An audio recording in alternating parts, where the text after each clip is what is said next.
Léonard Vincent, vous êtes journaliste et écrivain. Vous travaillez aujourd'hui pour RFI et vous êtes l'auteur d'un livre, Les Érythréens, publié une première fois en 2012 et republié en poche en 2016 chez Rivage.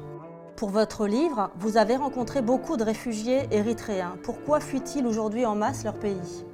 Bien, ils fuient l'oppression. Ils fuient l'oppression d'un régime totalitaire qui entend gouverner chaque aspect de la vie de tous les individus présents sur le territoire, et particulièrement évidemment les jeunes Érythréens qui arrivent à la maturité autour de 17 ans, qui sont enrôlés dans un service militaire obligatoire dont ils ne seront démobilisés que, disons, autour de la quarantaine.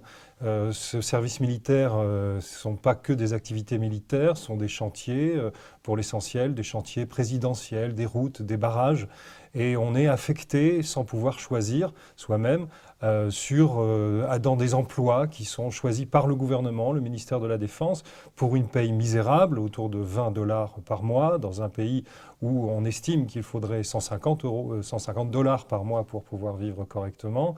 Un pays qui est soumis par ailleurs à une dégradation de l'économie, des rapports sociaux, du fait d'une terrible oppression politique. En 2001, le pays a définitivement basculé dans le totalitarisme avec l'incarcération de tous les réformistes du parti unique et la fermeture pure et simple de tous les organes de presse privés qui paraissaient et qui pouvaient encore donner une certaine respiration à la population. Quels sont les obstacles rencontrés par ces évadés, comme vous les appelez, sur le chemin d'exil ? Alors d'abord, il y a quitter le pays, il faut déserter. La plupart des Érythréens qui partent, qui quittent le pays, sont donc des gens qui fuient le service national, qui sont officiellement à la disposition de l'armée. Donc il faut quitter son poste. Il faut ensuite passer la frontière. C'est extrêmement dangereux. Jusqu'à récemment, les gardes-frontières érythréens avaient ordre de tirer à vue. Il n'est pas rare qu'on ait des récits de rescapés de cette traversée extrêmement dangereuse. Et puis ensuite, il y a deux routes principales. D'abord vers l'Éthiopie, qui est un pays considéré comme un pays ennemi, puisque une guerre fratricide a été combattue là entre 98 et 2000, et que par ailleurs la lutte de libération nationale entre 61 et 91 a été combattue contre l'Éthiopie, c'est le colonisateur. Et puis il y a l'autre route, la route du Soudan, qui elle est extrêmement dangereuse, parce qu'au Soudan, qui est un pays allié de l'Érythrée aujourd'hui, on trouve des bandes de kidnappeurs, notamment issus de la tribu des Rachaïda, qui revendent les Érythréens et qui les emmènent dans le Sinaï, où ils sont torturés dans des conditions assez abominables, dans des villas privées, contre des rançons. On prévient les familles à l'étranger, on téléphone pendant qu'on les torture aux familles pour essayer d'extirper un petit peu d'argent. Donc c'est un traumatisme terrible et les blessures qui s'en suivent sont absolument indescriptibles. Et ensuite, une fois, si on a réussi à quitter le Soudan, il faut passer la Libye. On connaît l'état de la situation en Libye aujourd'hui.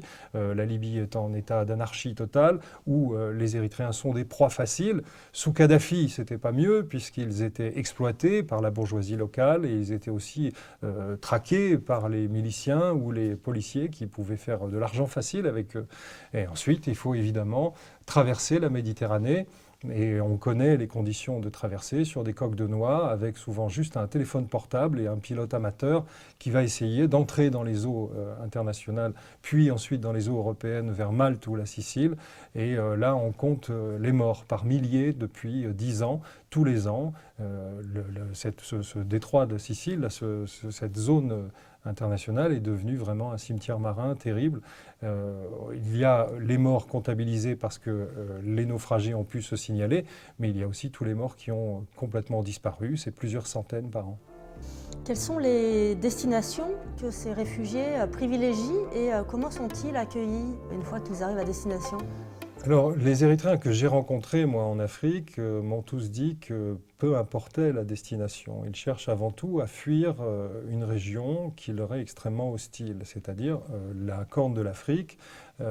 Ils cherchent à retrouver un peu de paix et à reconstruire leur vie loin de cette violence et de cette ultra-violence qui règne sur toute la route de leur évasion et depuis leur pays natal. Donc ils cherchent l'Europe parce que, disons que cette route existe, qu'elle est ouverte d'une manière ou d'une autre. Et donc en Europe, peu importe où ils vont. Alors il y a quelque chose à prendre en compte quand même qui est important, c'est qu'il y a une diaspora importante depuis des années, depuis des dizaines d'années, une diaspora érythréenne en Allemagne, en Suède, en Grande-Bretagne.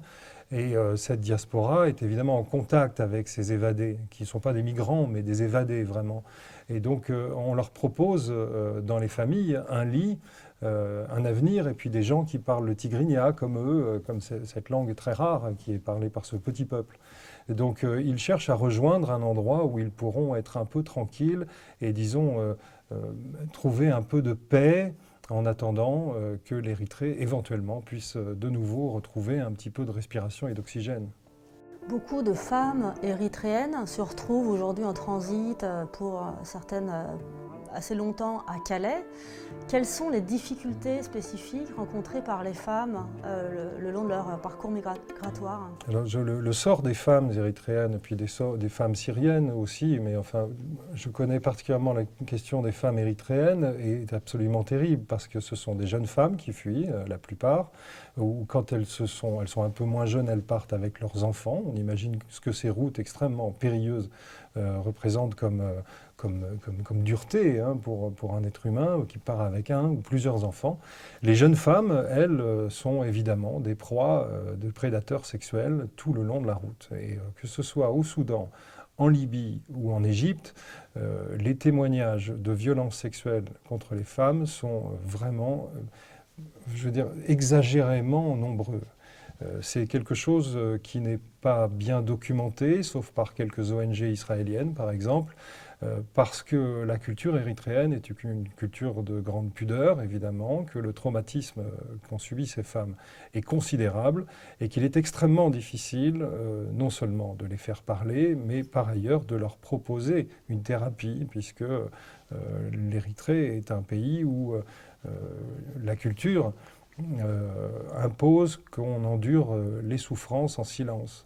Et donc, on documentera plus tard probablement l'ampleur du désastre qu'ont subi ces jeunes femmes. Je sais aussi que récemment, alors des rumeurs font état de programmes avant le départ d'Érythrée, de programmes de contraception clandestins des femmes qui savent qu'elles vont se faire violer sur la route et qui donc prennent les dispositions qu'elles peuvent avec les moyens qu'elles ont pour essayer au moins de ne pas tomber enceinte.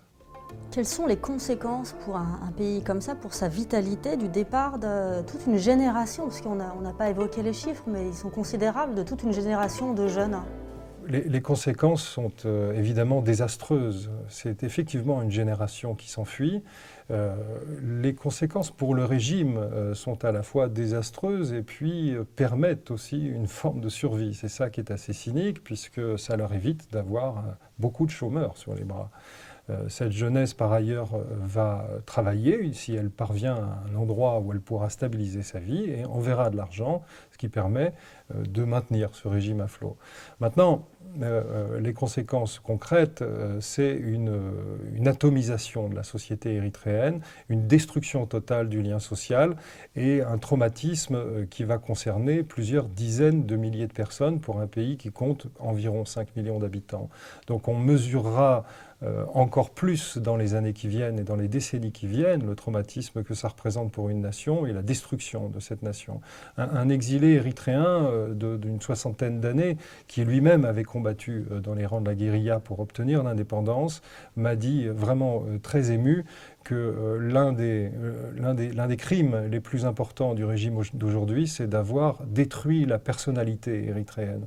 J'ai beaucoup réfléchi à cette question et je pense que la lecture de cette phrase, elle se trouve dans le rapport qu'ont aujourd'hui les jeunes Érythréens avec leur pays. Ils sont à la fois dans une forme de détestation et de refus, mais aussi dans un traumatisme qui pourrait être comparable à celui des enfants battus. Ce sont des enfants de la révolution érythréenne qui fuient et qui, d'une certaine manière, choisissent presque à contre-cœur de détruire le rêve de leur père. Et je pense que l'Érythrée mettra longtemps à se guérir de cette hémorragie, de cet exil national que le régime, par son entêtement, son incompétence et son obstination, fait subir à son peuple. Comment analysez-vous l'attitude de l'Union européenne à l'égard des autorités de ce pays? Certains parlent de complaisance, qu'en pensez-vous? L'Union européenne a essayé plusieurs choses avec l'Érythrée. On a d'abord protesté au moment de la fermeture et du grand tournant des purges de 2001. On a essayé de protester, de retirer les ambassadeurs. Puis on est revenu. Puis on a tenté une approche constructive en disant qu'on allait trouver des solutions pour les litiges, notamment la question des droits de l'homme, la libération des prisonniers politiques. Évidemment, tout cela a échoué. Et puis ensuite, on s'est réfugié dans l'indifférence. Aujourd'hui, le retour, la présence, disons, de la question érythréenne dans la politique européenne, par l'afflux d'Érythréens en Europe, a fait que cette question est revenue sur le tapis et qu'on a essayé de nouveau quelque chose, une approche dite constructive. On appelle ça holistique dans les cercles européens. Cette approche holistique consiste à avoir un calcul qui pense que d'aider le gouvernement érythréen aujourd'hui à développer son secteur privé, à développer son économie et à développer, disons, une forme d'espoir, même minime pour la jeunesse, empêchera la multiplication des drames migratoires. C'est évidemment, à mon avis, illusoire. C'est une analyse qui est discutée chez les diplomates et chez les chercheurs, dans les think tanks. Je suis minoritaire, moi, en pensant que c'est voué à l'échec. Mon opinion est fondée sur le fait que le régime érythréen et les quelques hommes qui dirigent le gouvernement érythréen, le régime autour du président Isaias Afwerki, parce que ce n'est pas un gouvernement constitué avec des ministres, hein, ce sont des marionnettes et puis un petit clan. Ces hommes-là pratiquent le mensonge, la dissimulation, ne tiennent pas leurs promesses, jamais.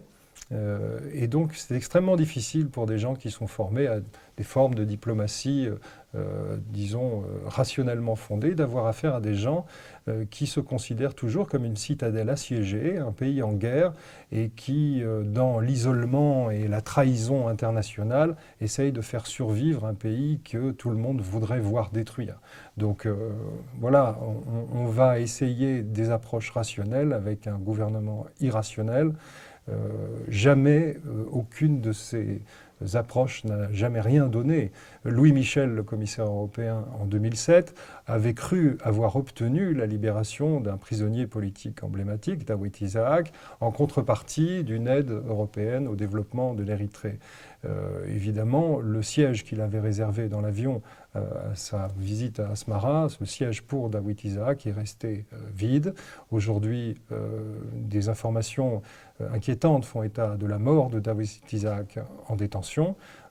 Voilà, ça n'a servi à rien d'autre qu'à perdre du temps et à voir que le régime érythréen est un régime extrêmement difficile à manier et que, disons, qu'il n'est pas manifestement question qu'il change de politique, même avec toutes les pressions qu'on voudra. Merci beaucoup. Merci à vous.